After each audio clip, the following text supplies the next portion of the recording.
are back. We are just finishing up a delicious lunch that we've had, and we have our fighters making their way into the list. We have our finals coming up, Jess. Havoc Prime versus Team Vultures. Now, this is an elimination match.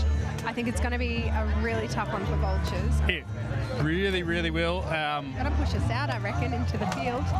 Go for it. So we have our first finals elimination round. Team Vultures from Sunshine Coast versus Team Havoc Prime from Sydney. Now this is, as I said, an elimination round. So both teams need to put a lot in. There are going to be some really, really big fights coming up to the next three rounds. Sorry, the next three fights. But we did conduct a little experiment during the lunch break, and we can tell you the results of that now. It is possible to feed someone chips through the holes in their helmet. Through the colander helmet, mind you. That one specifically. All right, aggressive on both sides. You can see those centers looking for their mark. Number 12 from Havoc here doing a great job of just sitting and watching, looking for someone to get that pole axe in. And oh, we lost a weapon. He's got a nice big pole arm there. Oh. Big shots there from 35. Oh, you heard that. Great work by that Vultures fighter, number 38, managing to slip out of that grab. He's back in. We have another Vulture disarm left to break free to reach their weapons. So they're taking a knee instead. A lot of 1v1s here. As we say, it's always good to... Oh, that was a big shot. Ouch. Oh, dear. And he really doesn't want to be hit by that, but down he goes. That is the second takedown, I believe. So we're down to a 5 versus 3 advantage. I believe we had a sit down. Prime is moving in. Number 12 there, looking for the shoulders. The Vultures are doing a great job of blocking. Sadly, it is with his legs.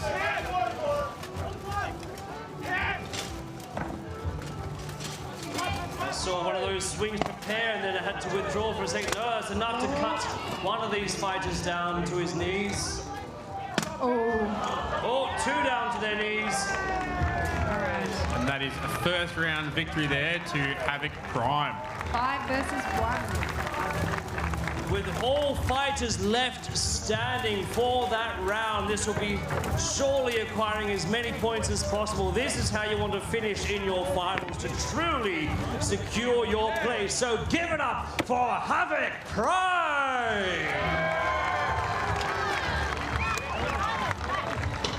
Now for these fields of 5, these the teams can field. That's a name I haven't seen for a long time. James Sizzleton is watching. I haven't seen you for years, mate. And 3 submissions to swap out. Oh, gee, hey. Yeah, we should do that right. I think we tried to talk him around coming back. Jets, our professionals up at the booth can confirm, I believe. You can have up to 3 to swap out for your team's supply, but Got a lot of call outs here. Nice of Albion. And the Wyverns. The Wyverns have had so much support this weekend. I love it. Tears always. Always I'm tears. always watching from Toowoomba. for now, we're moving on to our second round. All right, this is going to be a very hard round, and it's so crucial for the Vultures to pull this one. I think there's going to be a lot of aggression. I agree. Very aggressive start. Round 2, Vultures need to win this back in order to claw back their win. The Vultures had put on the back foot, but disarmed Havoc fighter. momentum was broken by that disarmed fighter. Sadly, the Vultures unable to capitalise on that one there. Oh, but here he comes for that head rip. But that Vulture's really fighting hard. His buddy's got his back. Great teamwork there. Great takedown by number 12. We are down to a 3 versus 5. Pain compliance in that front corner. Nasty chops with that axe. Can say that Vulture's weapon is pinned down by his arm. He's unable to defend, and he is just getting absolutely ripped on. All of our prime fighters were still left standing by way of ratio. Victory goes to Havoc. I'm very sorry, Jess. My heart. 5v1 in 2 rounds. Yeah. R.I.P. That was, we had a discussion, not with you, just between a few of us others here. That was always going to be a very hard fight for you. Exactly right. I did actually say earlier on they would have to dig deep. Yeah, yeah. And I think they knew going in, right, that it's quite stacked. But I think the fact that they made the semi-finals, they were very chuffed about that. And so they should be. I have to say, though, this is, looking at the list, this is the one that I cannot pick the winner of. I had a kind of a gut sort of feeling for the first fight and the third fight, but this one, I could not pick apart. I think Burley Griffins have really stepped up. Yeah, absolutely. And obviously Bryce has all of that experience that he's tried to put into his other fighters, and they're starting to, now that it's been a couple of years, they're really starting to pick up on Bryce's training. Yeah, and I think, talking about key fighters, Bryce is going to be instrumental here. Always. So if I was in the Beast shoes, I would be targeting Bryce here. Exactly right. And you can see him there, quite confident in the centre. Yep, yep. Comfortable.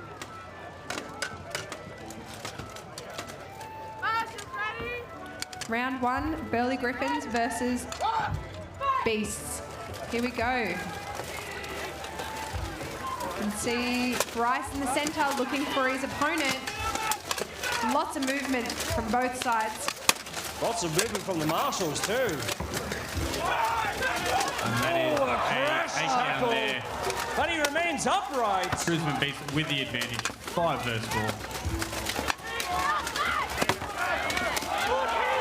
A wonderful throwdown, very impressive takedown on one of those Griffins.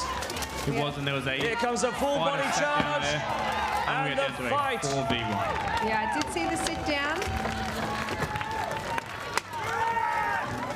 Very impressive finisher. 4 remaining upstanding. Give it up for the Brisbane Beasts. Great round. No, I did see that sit down. I kind of was sitting there waiting for it. I didn't see what it was. I was tied up over here. What was it for? So it looks like, it's so hard because I feel like as soon as things happen, it exits my brain.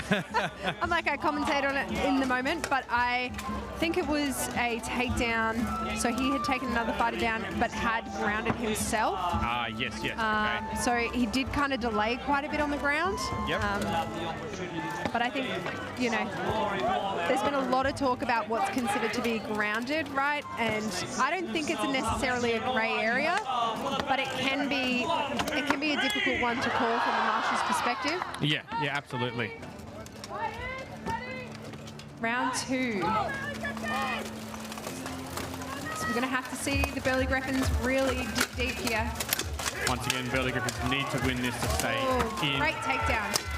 Number 55. That centre from the Brisbane doing some great work there. Number 20 takedown. Brilliant work. I think that is Bryce. Yes, that was Bryce taken down. Oh. So we're down to a 5v3 advantage, Beasts. Oh, what a trip there. Very well done there by Colin from the Beasts. It was almost a lazy trip and Yeah. just nailed it.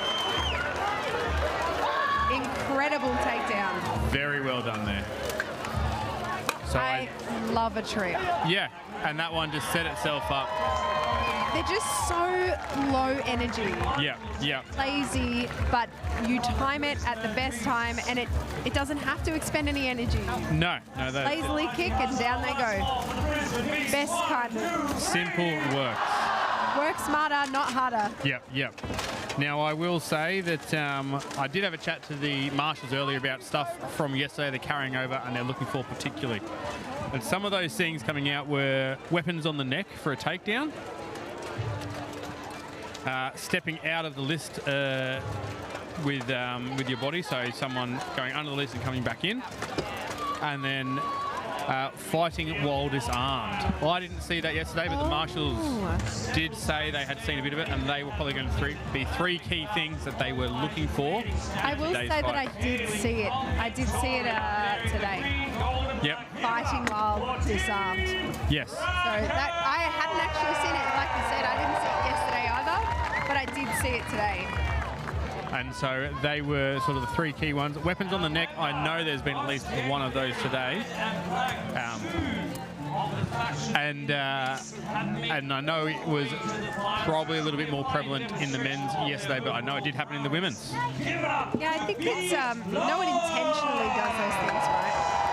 And there's a lot of experienced fighters out there. I think sometimes it just, you know, I do a lot of head rips. Yep. Sometimes it just lands somewhere. Like even Siobhan's walking over now.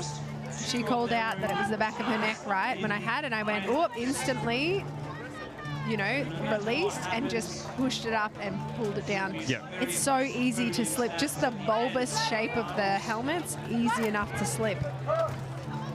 All right, we have Brisbane versus Team Kraken. So this is for Beast's Blood. The second team, but still a very skilled team. Oh. Again, more 1 versus 1. Oh, and great takedown there. So that is a 1-for-1 takedown over here on the left-hand side of the list. Some great back chops coming there from Kraken. Oh, and I wanted to pull that one out, but I could not. No, but I don't think he pulled it off. Oh, he really did well. Looks like a 4 versus 2 from here. Oh, this is not a good spot to be. A lot of help. Whoa! Oh my goodness. Wow. I will say that's the second time we've had one come over here in as many years. I'm going to take offense to that and assume they were aiming at us. That was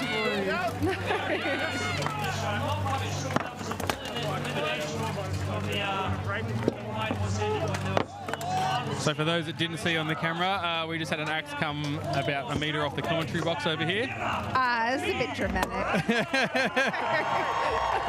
We're so fine. We are absolutely fine, but it's why we don't have any spectators close to the list. Exactly, we just have marshals. Yep. And we know what to do, right? Yeah, yeah. You know, it's not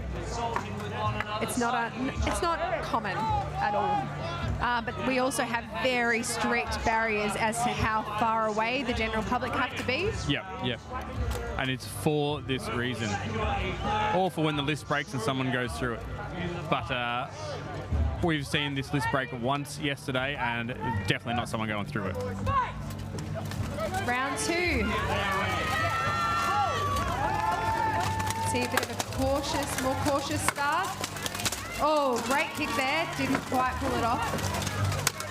Was going, I think, for the... Oh, that takedown by Kraken. Oh. Big shot to the back there. It's a good spot to hit. Great kidney shots there on the Beast Fighter Jackson. Great targeting. Number 5 from the Beast Blood there doing a great job to stay up. And 1 for 1. 2 fighter takedown there, so we are down to a 4 versus 3. Advantage Kraken. That axe. It's a big axe. He's got some big hits with it. And Ian heading over to the other side to help. Oh! Kraken really targeting that arm there. As you could see, he felt that. That was an amazing spot to target.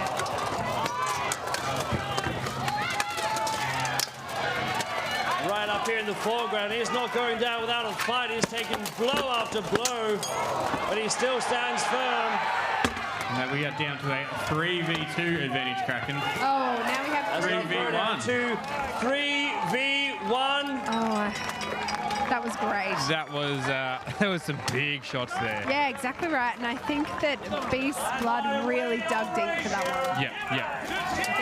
But as I was saying, yes, people do go through the list. Not this list. This list is very heavy duty. But we saw it break once yesterday, which is probably the first time I've ever seen it break. Yeah, literally. I'm not going to comment. Okay, I was about to, but I jinxed all the things yesterday, so I'm not going to comment. No comment from me. No comment. think I could comment on the weather and it would just open up at this point. As I've said and caused.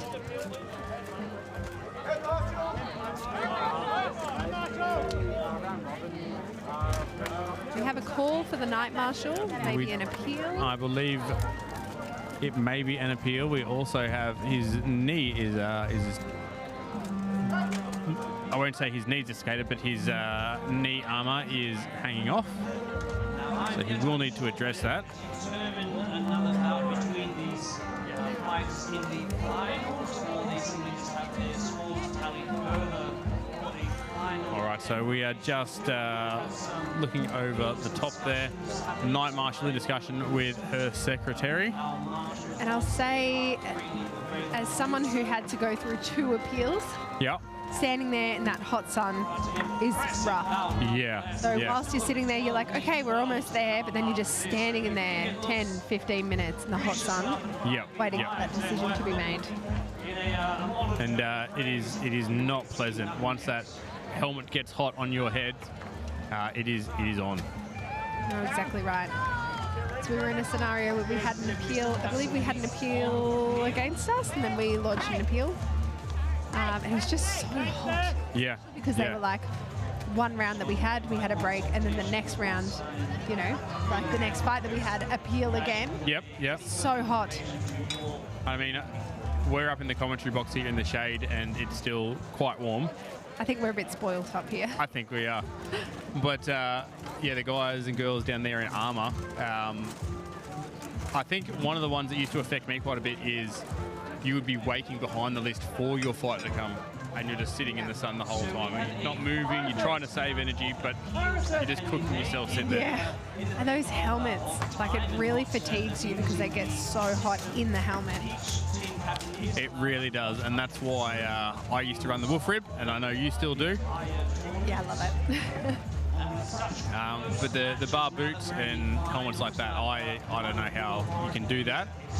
I take my hat off to you because I need all the air I can get in. And I don't know how many, you know, international people kind of tune in, but where are we? What season are we in? We're in winter, I think. Are we? What month? Are we May? We're May or June? I think we're May. We are May, so...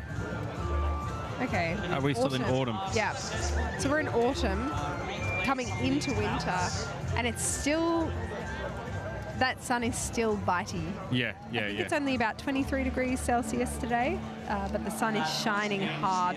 I'm definitely sunburnt just from yesterday, so. I was watching the flags move before and feeling that lovely breeze on me. It was early this morning at around 10 o'clock and going, I hope this continues later on in the day.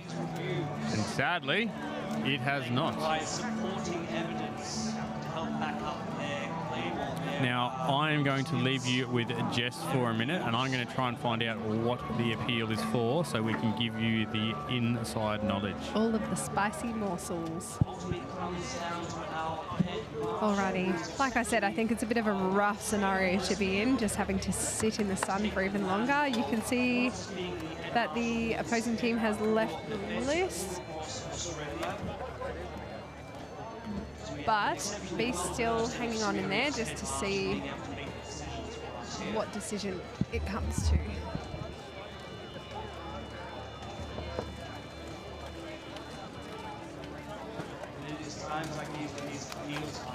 Alright, so as Carl said, he's just walking off to see the outcome of the appeal, what the appeal was made for, see if we can provide a little bit of extra information. It was hard to do that call where they sat down that fighter. I'm wondering if that's what they've appealed. But again, a bit of a tricky thing to call for these marshals, right? We do have footage that they can kind of replay, but sometimes, you know, it's difficult to get the high quality, especially of every single angle. So we really just defer to what the marshals see on the line. So they have put them out of the list, so wondering what the outcome of that appeal was. So we believe the appeal was for an illegal throw. Okay. Against the beast? I believe so, yes. Sure. Let's see if you did enjoy So it was rejected? I don't have that for sure, but I'm going to say it probably was, just with the fighters exiting the list. Yeah. However, in saying that, Kraken are still kitted up down on the side there. Maybe they're going to a break. We still do have helmets on beasts, and this is an elimination, so you'd imagine if they were done, they'd be taking their helmets off. Yeah, absolutely. Lovely smoked and cooked meats. So maybe just need some additional time. And at this point, especially in eliminations, this is where you're going to start seeing more appeals. Yeah, you really will. And rightly so. I mean, it is your elimination. And this is why I do not envy Gemma in the night marshal spot. This is where you really need that high-level martial skill. Yeah, I'm just watching her now call in her marshal. She must have all the details, so she is calling it in for their opinions and what they saw, and she will discuss that with them. Going to ask, Jess, do you think we should ask the crowd some questions? Yeah, I'm sure. All right, to our Herald Matt, we are happy to field some questions whilst they're going through the outcome of the appeal. We can't promise how many we may be able to answer, but just whilst we have a little bit of downtime here. Very good. So yes, whilst we are consulting with these appeals, does anyone here have any questions about the sport or perhaps with the Abbey? I may not be able to answer these questions personally, but our two over in the commentary box are very well versed as active or retired competitors in the sport themselves. So if you have a question, please, show of hands.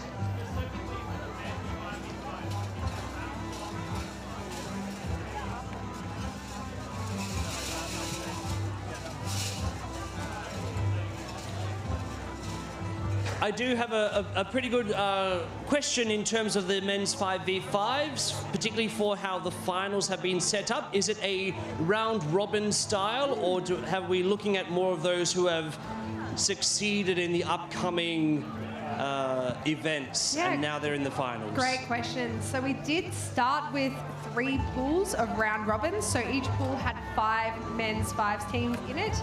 The top 2 from each of those 3 pools progressed into what you're seeing now, which is the top 6. So the first one from one pool versus the second one from another pool, and vice versa.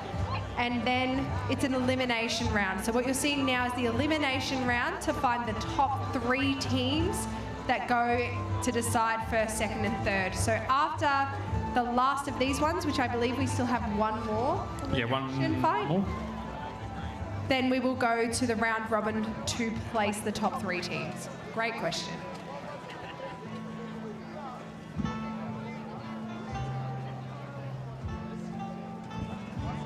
Very good. Thank you for that question.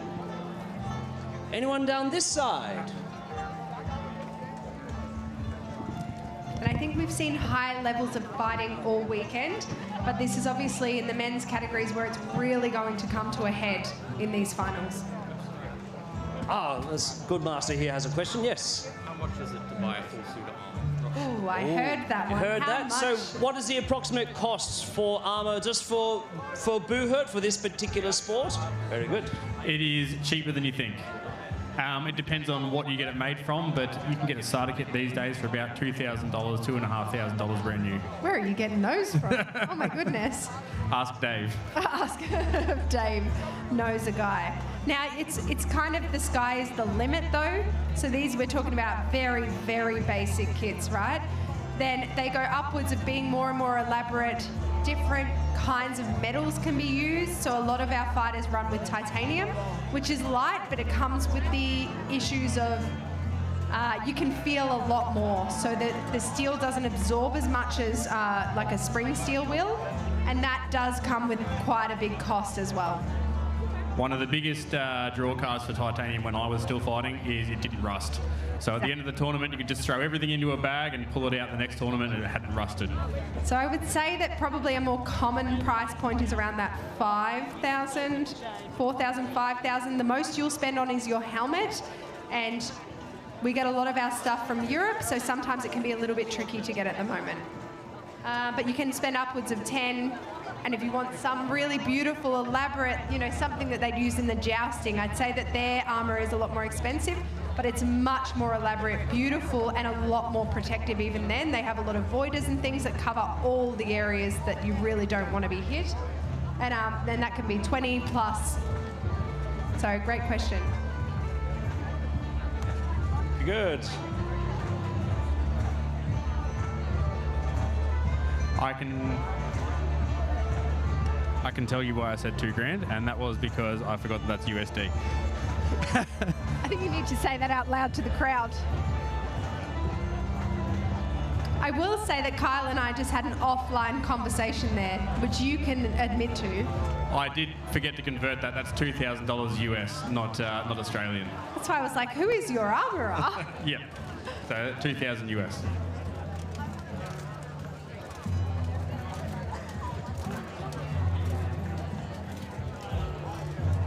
We've just got Matt in the crowd asking some kids some questions. I think they're having a little bit of trouble Yeah. figuring it out. But for those at home as well, you can get a lot of kits second hand. My first kit was second hand. Yeah, mine was too. And I know in our club at least we really encourage people not to buy a brand new kit until you know what you want. A lot of clubs also have loaner gear. Yep. So I know we do, and I'm pretty sure you guys. Oh, we definitely have loaner kits. And I think it's such a big investment, right? We are seeing a bit of activity and some teams withdrawing from the field, so I believe a decision has been made from that appeal. I can see. Yep, they Now, are when starting to our walk away. marshals are available, I can So we'll confer with them, see and then what the outcome of the I appeal believe we was. should be able to come to a Beast decision Blood for had our white 5 walked versus off. 5s, meaning we can then push on Okay, so to we the have a bit 12 more clarity there. versus So it was an appeal for the last takedown, gripping the blade during the takedown. Okay. And I believe it has been deemed unsuccessful. Okay. And that's, pretty disappointing for the Beast Blood side of things.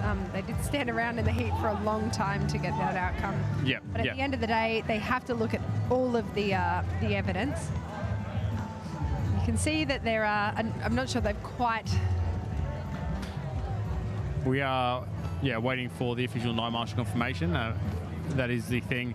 We can't get it direct from the night marshal during the event because they have enough pressure on them as it is. Exactly right. And I had a great chat to Gemma during the lunch break. She is very tired. And she's doing a lot at the moment. But we do get it from the marshals and they pass their opinion, but obviously the final judgment call does sit with Gemma. And she's doing an amazing job, honestly. She's just taken on the Australian Night Marshal title. And to be honest, that's a lot of pressure. It really is. And I mean, for anyone that knows Stephen, if he's watching at home again, He hello, was Stephen. yesterday. He was, yes. Yeah, and I hope that he was today. He put up with a lot of our stuff. Yes.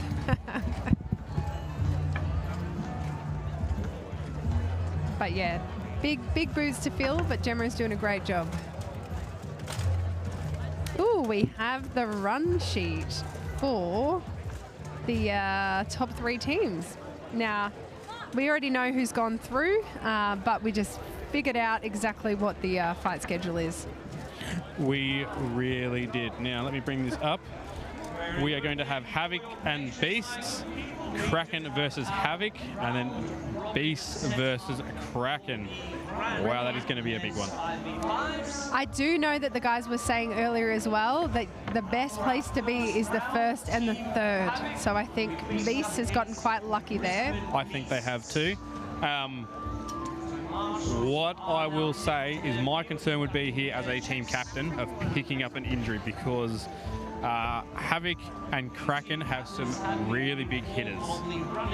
Yeah, I agree. Beasts, not so much that I've seen this weekend using pole axes to hit, but their grappling has been on point. Next level grapples. Yeah, exactly. And trips. Yeah, once again, that column trip, the lazy leg. Yep, honestly. And it's not that they're not capable of doing the strikes. I just think that their lineup, I know that they usually have Chris, and I know they usually have Sam in that first lineup. But yeah, I think they're really just pivoting on their skill in terms of that list work, trips, throws. Yeah, and I think my concern as a captain would be, potentially picking up an injury. As we saw yesterday, one of the tiers fighters get a broken wrist. Oh, did they? Yes, they did. And if you're watching at the moment, Brad, you know better. This is why we say we do not block two-handers with our hands. Izzy was just mouthing, checking in on my sore spots that she hit. And yes, sitting down is still very sore. I need to show her the big gnarly bruise that came up overnight.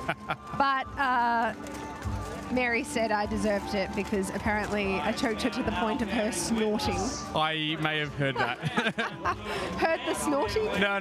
Heard Mary's version of it. Okay, because she's like, did you hear the snorting? I was like, no. And I won't repeat the noises that she said she made because it was a lot. She gave me a rendition and it was something next otherworldly, I think. But I said, look, I didn't say I didn't deserve it. But I will say that I don't have a sit-stand desk at home. And I might have to buy one tomorrow. But the, that kind of bum plate is popular for a reason. I learned that the hard way. It really is. And I mean, you will see, I'll see if anyone's wearing one coming in. You'll see some scale skirts hanging quite low. And they're beautiful. I love those. Yep. And they provide a lot of hip and bum protection. They're normally worn by your fighters closest to the list. Doesn't mean they're not worn by others, but they're predominantly the ones I see wearing them. And it means that you can generally expose all of your back. And I think that's why I thought I was safe, because I'm a bit more of a centre. Yep. And everyone has gotten cluey to that, so they like to grab me now, and they punished me. But it happens to the best of us. It really does. And this is one of the things with this being recorded is people will watch it back. I spoke to my club. Their first armour training session back will actually just be watching the live stream. Exactly right. And you can go, okay, we've seen Jess. She's a centre here, so on the next fight, we're going to do it like this. Don't say that too loudly, though. But it's pretty public, yeah. Everyone knows where everyone's at. But yeah, that's exactly why people sit down. Yeah. All right. So the first grand final, Beast versus Havoc. Lovely midsection kick there by the Beast. Both centres just squaring off, looking for an opportunity to get in. A very polite crowd too, not very loud. I think we should hear some noise from the crowd.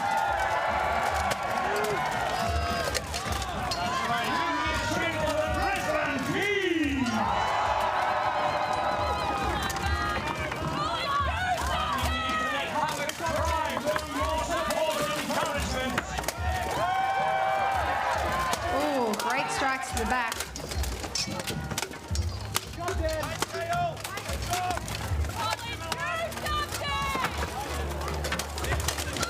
Oh, great takedown by this Beast. We are down to a 5 versus 4 advantage to Beast. It was Harrison there, number one, that big blade. Really aiming for those shoulders.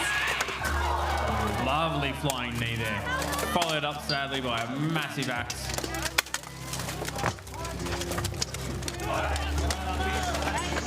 Oh, great takedown in this corner here. And so we are down to a 4 versus 2. Am I counting that right? 5 versus 2. 5 versus 1. Wow, what a round.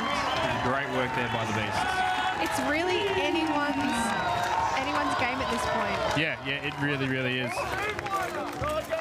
So I'm kind of like surprised no matter what happens here. Yes. Because they're all so close in skill. And I think, on both sides, they have 3 men's 5s teams. So they're so top tier. Yep. I'll have to wait for that comment to roll back around. Yeah, they're doing so well. It was I'm Team Yellow, and I couldn't read the rest of it. Yeah, and I mean, the fact that no one went down for probably a good 30 seconds to a minute there is testament to where we are sitting right now in the competition. Exactly right. Gemma is doing amazing. Ah, it is Yellow. Stephen. Oh, Steve. Oh, yeah, because we did ask him. Yeah. She is doing amazing, Steve. Although we will always miss you, Gemma is filling the boots. She's doing it really, really well. All right, so a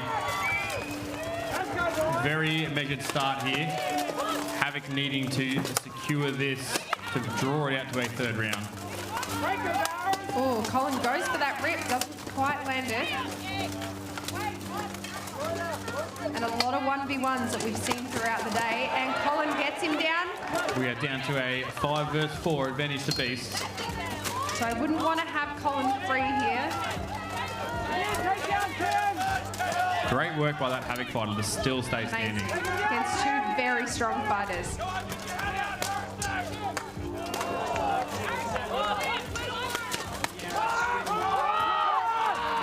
Colin trying to decide where he's best placed to support his fighters. And a lot of communicating. I can hear a lot going on between fighters here. And this is what you'll see is a free fighter will come over, get involved, and then break off where they can be used better. And I think that advantage of the one player. It's a very heavy punch there from Colin. They've done a great job of really trying to single them out. And down to Colin. So that is a 5 versus 3 now, advantage Beast. And whilst Beast have the advantage, you can see that Havoc are making them work for it. It's not a fast round. Oh, almost from number 12. They've lost a fighter. We've got 2 versus 5. Oh, those thuds. Oh, going for the hands. And it looks like one of the Beasts was in a little bit of trouble there, but he's pulled out of it. Okay, they did call to take a knee tactically. And that is 5v1. First fight for the Beasts. Yeah, wow. It does make me sad when they need to take a knee, right? But yeah. I think that far guy, Mark, needs to take the knee for his buddy. I think Mark was fine. His buddy was doing really well, but the fact that they're at the point where they could really start targeting those sore spots. And to be honest, I do it too, but you're going for those hands, those hips. Yeah. He was really about to be very punished. And I mean, it's unlikely that we're going to get to the point here where it's a numbers game at the end, but it still might happen. Unless we go to a sudden death, which I don't believe is on the cards for the day. Yeah, so we've had the win. What did we have? That was 1 win, 2 rounds to Beasts. Yeah, and that's been our first grand final match. Yes, yes. But what we have now is we are having a 5-minute break whilst we have our next lot of fighters kit up and have their